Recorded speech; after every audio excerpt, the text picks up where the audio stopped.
Okay,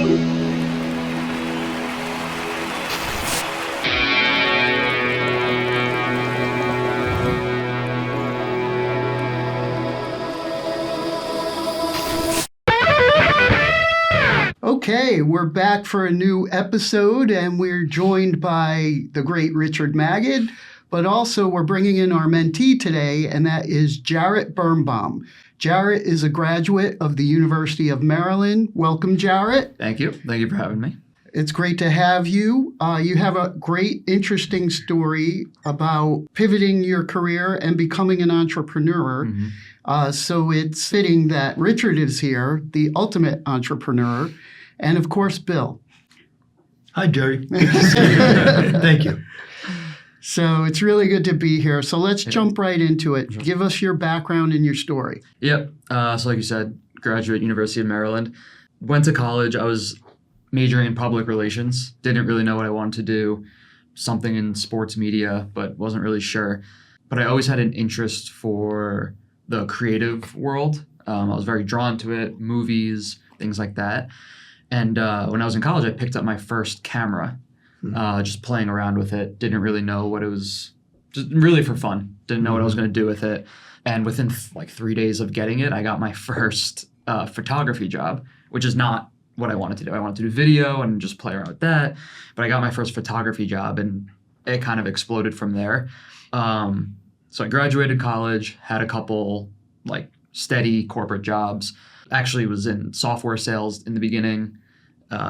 Didn't like it. I graduated in 2019, so I was there for about a year, and then COVID hit, and they did a whole round of layoffs. Part of me was a little happy because the problem was I was good at it, but I couldn't do it. I hated it. How'd you end up in it? Like I said, like when I was in college, I didn't know what I wanted to do, and I got this job offer through like a mutual friend who was working at the company. She was like, "Hey, I think you'd be really good. You're really, outgoing. We could use someone like you. We're looking for some people who are graduating this year." So I interviewed. The manager was awesome. The person I interviewed was so cool, and I was like, "Yeah, I'll take the job." So about 2 weeks after I graduated, I started working in Manhattan, living in New Jersey at the time, commuting every day, and was there for about a year until I got laid off. People were cool. I couldn't sit at the desk and cold call people trying to sell software. It just wasn't me. So like I said, I was a little happy when I got laid off, part of me. Had a couple jobs in between. Actually became a real estate agent. Right about that time, that was in the beginning of 2021. So COVID was still kind of going on, but things were opening up a bit. And I texted a friend of mine who got me my first few photography jobs in college. And he was living in Manhattan at the time. And I was like, "Do you have anything in Manhattan or anybody looking for a photographer? I want to get back into it. I haven't done it in almost a year and a half." He was like, "Yeah, I got you." So he set me up with these guys who own a promotional event company. They're kind of like promoters for big concerts and things like that. And they've blown up since then. But so I started shooting for them. And for about a year and a half, I was shooting music in New York, all over Manhattan and Brooklyn, while still trying to be a realtor and doing all this stuff. And then one day I got an opportunity to do photography full time. And I left the realtor job. And that was always my fallback, to go back to real estate. But I was like, this is an opportunity. I have to take it and see where it takes me, and haven't looked back since. Yeah. So what's happening today? So today, I actually just passed my 1-year anniversary of being freelance full time. Okay. 2 days ago, actually. Congrats. So that's been great. And yeah, being an entrepreneur has been the best decision I've ever made. It was a tough one when it first happened. I knew I always wanted to do it, but it was a little nerve-wracking. So what I think is interesting is that it's really difficult to have a full-time job in the creative industry that you want to have it in. And you were able to secure positions, actually 2 corporate positions as a photographer. Correct me if I'm wrong, but one was the American Dream. And one was a luxury a real estate company where you would travel around to their holdings like hotels and resorts and photograph them. So that's really great that you could step into those roles. and do something you loved. So what was the turning point that made you leave a stable job like that to become a freelance photographer? Yeah, so there were kind of two. The first realization of it was when I was saying no to freelance jobs because I had to work at my full-time job. And I had a pit in my stomach. Not because I didn't like my full-time job, but because the freelance opportunities that I had to say no to were, being honest, they were paying way more. And it was, I didn't have to, as much as I love traveling around and I didn't have to get on a flight, go somewhere and alone and do that and all that kind of stuff. All I had to do was drive 45 minutes, shoot for 2 hours, come home, edit it, and I'm done in 2 days. And I just made twice as much than I made on my corporate job. So that was the first realization. And then that's when I started game planning on how am I going to pivot into doing this on my own and not having someone to answer to and that kind of stuff. The second realization, which didn't happen too much after that, was when I started accepting freelance jobs and doing them instead of working my full-time job, which probably might be frowned upon. But for me, I was being offered these gigs that I couldn't say no to. So I started saying yes, and I would take time off, a day off from my corporate job, take a sick day. I would do this. I don't recommend people doing that, for the record. But for me, it got rid of that pit in my stomach, and me missing a corporate job or saying no to something in there, I didn't have that same feeling of, I should be there. So those were the two big real pivot points. Yeah, no, it's interesting. Richard, as we've recently talked to you about this entrepreneurial spirit, right? And, you've told us your story, but maybe can you relate? I mean, there seems to be something, the common thread of still valuing, I want to go out and prove something on my own, as you've told us, right? Does that resonate? No, absolutely. It was interesting. I was thinking when you were talking about it, when you have that entrepreneurial dream, you already have 2 feet out, of that corporate world, right? You just haven't physically made the move. Right. When I left left my banking world when I was doing international trade finance, I left cold turkey one day. I went into the general manager's office. I was working at Societe Generale, flying around the world, elevating. My role was advancing. I became a vice president at a very early age. It was the 80s. It was, the Reagan era. Everything was expansive. But I remember that day. I can still remember that day walking in and saying, I'm leaving. He goes, what are you doing? I don't know exactly, but I'm starting my first business. Yeah. Like in my head, it was going back to my right side of my brain. Yeah. Like your creative side. I had my bachelor's in accounting with a minor in art history. So I had that right side of the brain developed, and it was just a matter of when I was going to, leverage it or execute on it. And also being brought up in an entrepreneurial family, sort of, it was in the DNA. Yeah. So it's hard to overcome that DNA when that, being your own boss, even though it could be, it's a challenge, which we talk about, but at the same time, it's an exciting moment. And when you were sharing that 1 year anniversary, it's something that it's important to acknowledge, right? Because it's not, how many businesses don't, succeed after the first year or 2 years or 3 years. So kudos to you on that. Yeah. Thank you. Yeah. So what were your experiences in the corporate world that helped you benefit when you started your own business? Yeah, I mean, the biggest thing for me, and I think my biggest asset that always was being able to just on a personal level connect with people. I mean, that's why originally I was at the sales job. I was pretty decent at it. I don't want to say I broke the rules, but you follow a script, and especially when you're young, when you're cold calling people or emailing them, there's a script and you do this and that, and the structure is great. But I often would find myself deviating from that and having a conversation with whoever I was talking to, and a lot of times would be like, "Oh, it's fine if you're not interested. That's fine. Like, no worries, cool." And then my manager would be like, "Why didn't you do this and this and that?" I'm like, "Well, I was just connecting with them. I don't know. They'll probably come back if they liked me. I feel like that would be a benefit." So I think that was the biggest thing, especially in the corporate world, was learning how to connect with people. I also think that's it even from college. That was my biggest takeaway from college, was the social aspect. Obviously, having a degree and 4 years of education is great, but for me, the social aspect and just learning how to deal with people in the real world was the biggest thing, my biggest takeaway. And I mean, transferring over to being an entrepreneur, that's the most important thing, far and beyond the actual skill of shooting photo or video, is learning how to just connect with the people in the industry and prove that you could do something good for them.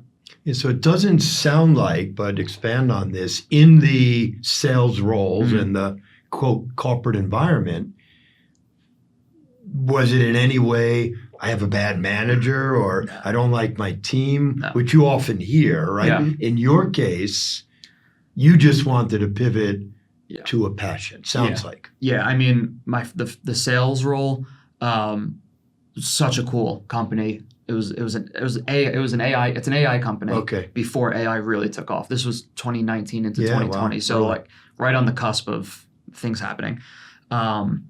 They were awesome. Everybody in that company was so cool. Had nothing to do with the people. And then I worked for a custom apparel company. I was basically helping out the guy who ran the company, just packing shipments, and it was for like local high school and college teams. They would do custom jerseys and apparel and all that.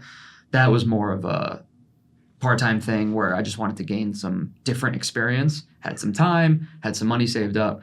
So he was cool, but I knew that wasn't a long-term thing.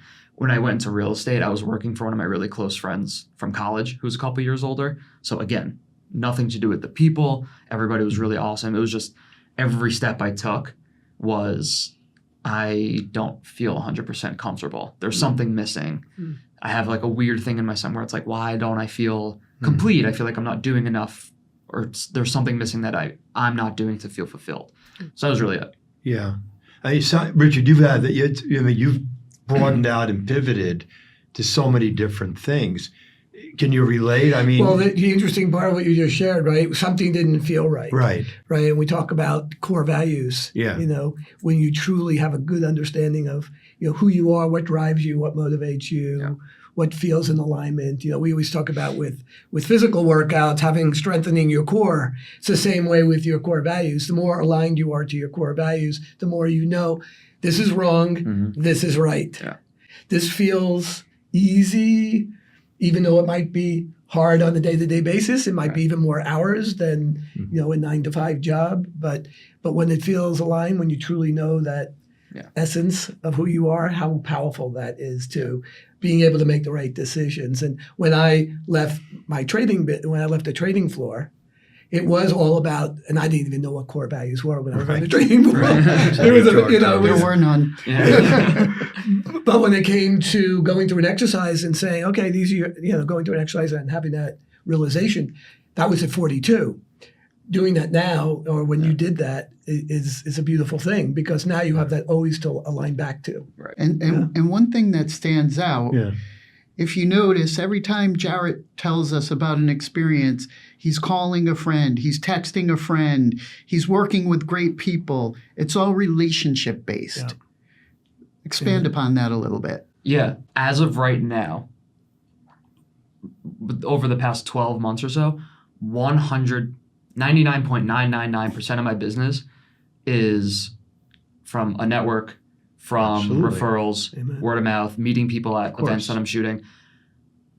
Moving forward, that is 2026. It's going to be changing a little bit. I'm going to be doing very specific targeted outreach to certain people so I could get jobs that are bigger, a little bit more in depth, rather than just shooting an event.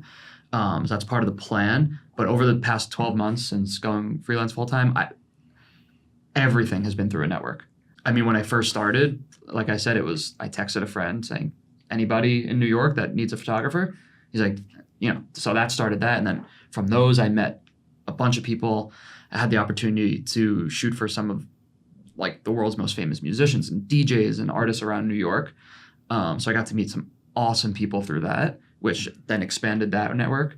And then as your network expands, obviously, you meet people in different industries who kind of need the same thing. And, all of my networking opportunities are not the typical corporate networking events, dinners, parties. There are, in the creative world, there are things that are more like that, But for me, it's just everything. I go shoot for a fitness event, and especially in the fitness community, there's a lot of entrepreneurs, people doing their own thing. And they're like, oh, I need a photographer for this. I do that. I know someone who does this. And from there, it just snowballs. You know, it's interesting because we've talked extensively in previous episodes, and, you know, it's one of my passions. Networking is gold, right? It's everything. But there's two aspects, I think, and you can expand to Richard as well. And Jerry, you can do it as well if you want. If you want. If you want. Thank you. There's networking to achieve a goal early on, especially early in career. And I can't tell you how often I hear that feels awkward to me, especially coming out of the COVID world. And we've talked about this, right? Yeah. I don't know how to do that. Cold call, you know. How do I reach out to somebody when I'm needing something, right? That's one aspect. Yep. But you're also pointing out the second aspect.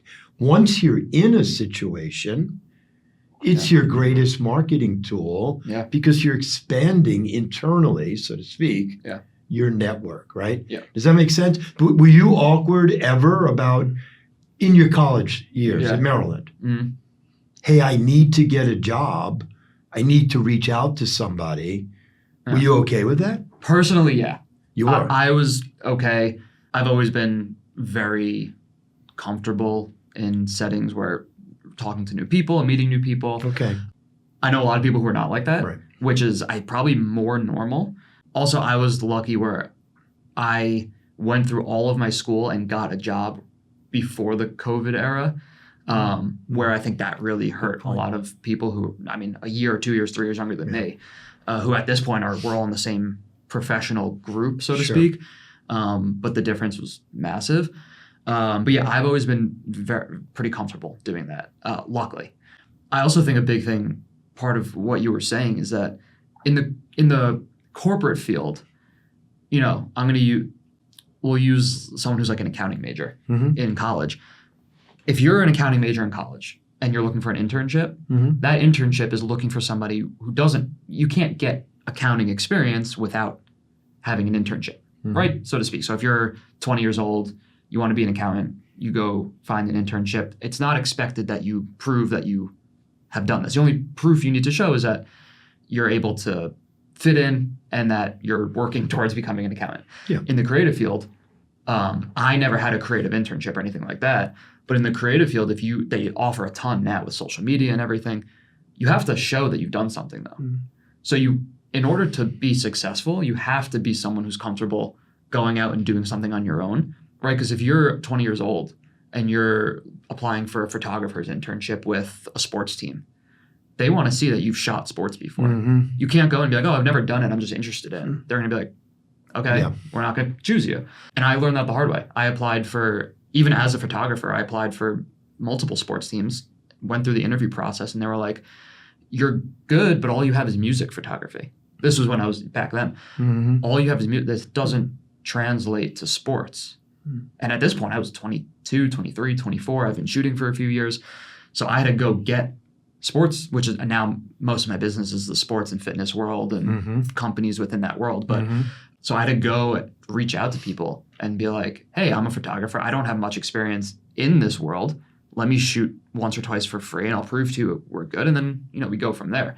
So being comfortable going out and actively networking is so important in this world. Yeah. So I'm gonna shift to you there, my co-host, right? Okay. You just told me something I didn't know, or Richard alluded to it, that actually you would know a bit more introverted officially. Did you network? You're the consummate networker now. Right. Did that always come natural to you? Oh, no, not at all. So what'd you do? So I realized that I needed to do it, Okay. and I did it with intention, and I decided that I wasn't going to be that guy that had ulterior motives. I was just going to network and try and make friends. Yeah. Try and create relationships.